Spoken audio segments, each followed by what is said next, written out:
the big strategic brilliant thing that Cesar Chavez ever did was to say in 1966, we cannot beat the growers in the Central Valley. Cesar was a farm worker. He'd seen failed strikes. He knew how it was going to come down. Many people would have said, fight them up to the front, you know, if you lose, it's a virtuous victory. He wanted to win. And he said the way to win is you beat him in the supermarkets of New York City. And you beat him in the supermarkets. So he nationalized a local struggle. That's the great strategic brilliance of Cesar Chavez. Now, the interesting thing was, the growers always felt, oh, you beat us with those suburban, you know, housewives not buying grapes, and they felt, you never beat us on our turf. Well, in '79, the UFW beat them on their turf. So really, everything, I mean, Marshall's book ends when success wasn't inevitable. There were a lot of twists and turns, and '79 was really the high point. You could say, although even by '79, a lot of the good people had left. Eliseo Medina had left. One unfortunate aspect that's happened with my book is that, you know, I talk about how the two unions that most resembled the UFW was Unite Here and SEIU. And Unite Here really does, still to this day, is the best approximation of the best of the UFW. Unfortunately, SEIU's taken a bit of a wrong turn in the last 2 years, including, as some of you may know, attacking Unite Here and trying to take over Unite Here. And what I always say is kind of astonishing is for Eliseo Medina, whose closest political ally outside of his own union was John Wilhelm, to be part of something which would then try to destroy John Wilhelm's union. And that's just, you know, I think that's something else doesn't have to deal with the rest of his days. Because you can say, well, God, you know, Cesar Chavez used to say,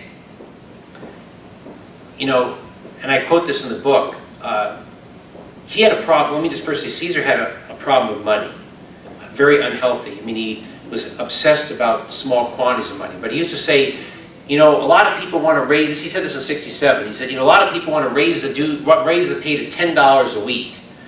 And I just think that'd be a catastrophe. Now, in the late '70s, he raised it $10 a week. But he said, you know, I see these, the reason we're able to organize and the AFL-CIO always fail in the fields and the Teamsters are going to fail is because you get these guys with these high-paying union jobs and their expense accounts and their hotel rooms, and they start caring more about protecting that than sacrificing for workers.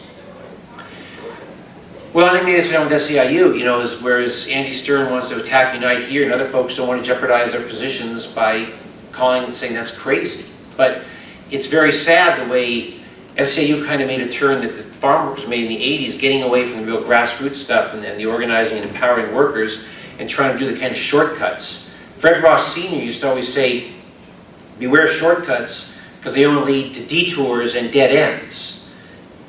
Shortcuts don't work. And, you know, I think what Unite Here has shown that success, no matter how long it takes, the one day longer philosophy. I mean, you know, I talk about how today, the Obama campaign was 2 months, right? I mean, for many people, they got involved in September and October of 2008, dedicated their whole lives to it, and they went back to their lives.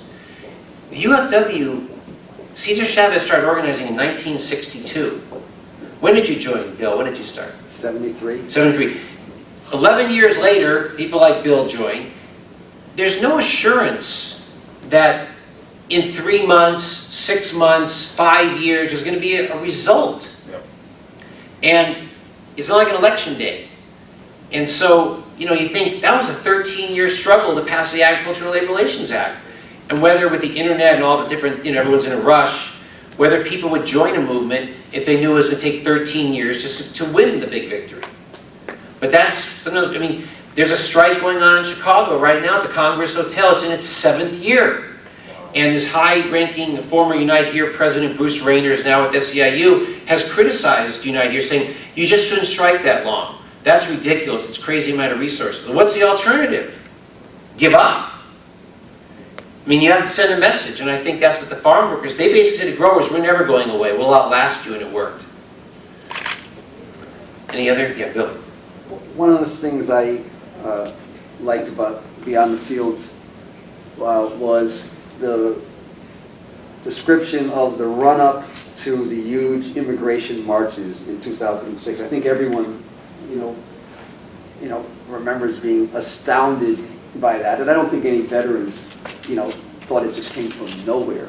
But this really was a fairly current recital of, 04, 05, 06, bits and pieces and organizations and attempts that all came together to cause this apparently spontaneous outpouring, the likes of which, maybe had never been seen in terms of numbers of people all over the country, right? And I thought that's kind of a good example of the beyond the fields, the kind of work, kind of organizing work that grew out. Well, and that's real organizing. I think people, when the immigrant rights exploded in 2006, a million on the streets, people forgot about the groundwork that was laid for that. And that's what I traced in the book, from the 90s through that date. And it's true, the media was like, wait a second, what's this all about? Same thing with Latino voting, when there suddenly was big turnout in 2006, 2008. That didn't just happen overnight, because there really are no shortcuts. And yet I don't think people often, if they don't know about what happened before, they think, oh, people were just mad. There was a myth, everyone's mad about anti-immigrant talk, so we're just going to hit the streets and have 1 million people. It doesn't work that way. In the same way that there is a widespread, widely believed myth that in California, after they passed Prop 187, an anti-immigrant measure, the Latinos suddenly registered to vote and all voted, and the politics of California went from being a Republican state to a Democratic state as a backlash against Prop 187. But I describe in the book in detail, Arizona and Texas also had anti-Latino ballot measures, and it didn't provoke any increased voting. And the reason, as I describe in the book, is because Latinos, there weren't voter registration campaigns in those places. There weren't voter outreach campaigns in those places. There weren't door-to-door. California had the UFW model for voter outreach, which they applied to take advantage of the angle of Prop 187, whereas Arizona passed Prop 200, and there wasn't anyone to register to vote. I quote a professor in Texas to say, if you're a Latino, most cities in Texas, you can't find a place to register to vote. Can organizations function? What kind of leaders do they want? Because Cesar, people always say it was all Democratic. Some of it was, most of it was Democratic.